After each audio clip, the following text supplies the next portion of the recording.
चला, practice set 7.3 त्याच्यामध्ये first question आहे आपला.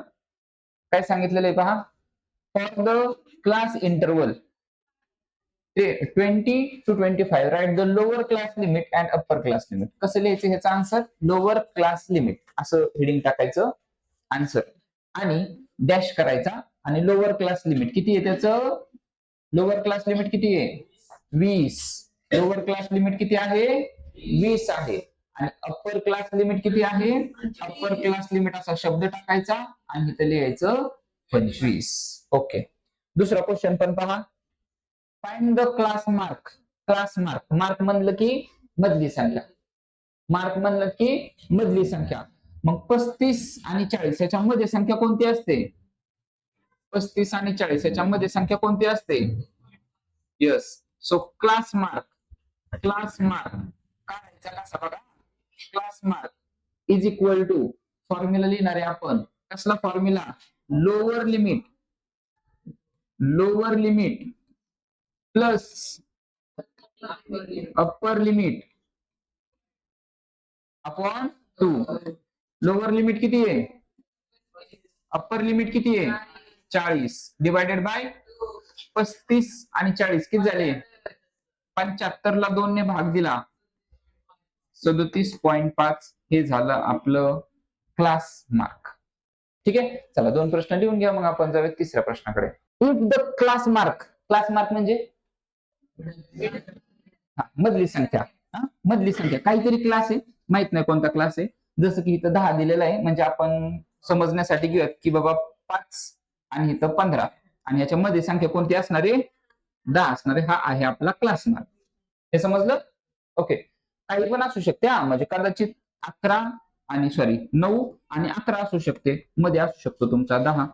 मग तो क्लास माहितीये का आपल्याला, नाही काही पण असेल ना, 10 कशाच्या पण मध्ये येऊ शकतो, बरोबर आहे, म्हणजे क्लास माहिती नाहीये आपल्याला. मग त्यासाठी आपण काय करूयात माहितीये का, त्याचं जे लोअर लिमिट आहे ना, त्या लोअर लिमिटला आपण एक्स कन्सिडर करू आणि जे अप्पर लिमिट आहे ना, अप्पर लिमिटला आपण काय कन्सिडर करूया, वाय कन्सिडर करूयात. मग ह्याच्या एक्स आणि वायच्या मध्ये कोणती संख्या आहे 10, कोणती आहे 10. मग ह्याला मी इरेज करतो, इथं टाकूयात आपण 10. ठीक आहे, ह्यांच्यामध्ये कोणती संख्या आहे, क्लास मार्क आहे त्याचा 10. Okay, class width, class width, class width काय असतं, क्लास विड्थ काय करतो आपण, yes, upper limit minus lower limit. Okay, upper limit minus lower limit. Okay, तर क्लास विड्थ दिलेली आहे, विड्थ म्हणजे वजाबाकी करून दिलेली आहे आपल्याला, वजाबाकी करून किती येते उत्तर 6. याचा अर्थ काय माहिती का, हा आहे आपला क्लास आणि क्लास विड्थ म्हणजेच काय, तर अप्पर लिमिट, अप्पर लिमिट म्हणजे y minus X is equal to 6. हा असं. आणि हे काय क्लास मार्क दिलेला आपल्याला 10. तर ह्याच्यावरून एक इक्वेशन बनवायचं, म्हणजे 2 इक्वेशन बनतील, लिनियर इक्वेशन, आणि ते आपल्याला सॉल्व्ह करायचं. समजा ह्या ठिकाणी आपण कन्सिडर करूयात बघा, लेट लोअर लिमिट घेऊयात अगोदर, lower limit be X and upper limit, upper limit be Y. आपल्याला फ्रॉम फर्स्ट कंडिशन बघा इथं लिहूयात हवं तर, class mark is 10, class mark is equal to किती दिलेलं आपल्याला 10. मग क्लास मार्कचा फॉर्म्युला टाकूयात आपण, class mark is equal to, formula काय असतो, चालेल ठीक आहे, lower limit plus upper limit किंवा upper limit plus lower limit कसंही केलं तरी चालेल. सो लोअर लिमिट बुक मध्ये असंच आहे ना, plus upper limit divided by 2.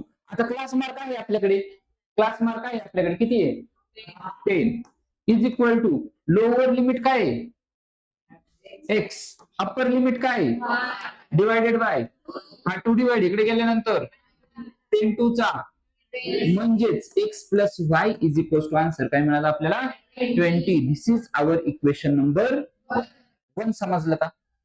Okay, from second condition, from second condition,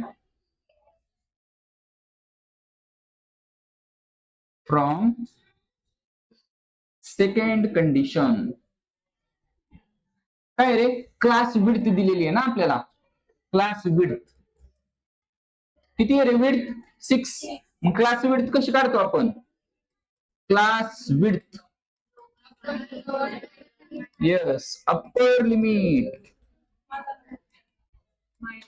minus lower limit, बरोबर आहे. अप्पर लिमिट किती आहे? अप्पर लिमिट किती आहे? अप्पर लिमिट वाय आणि लोअर लिमिट एक्स, आणि क्लास विड्थ आहे की आपल्याकडे किती आहे? 6. सो ह्याला रिअरेंज करू.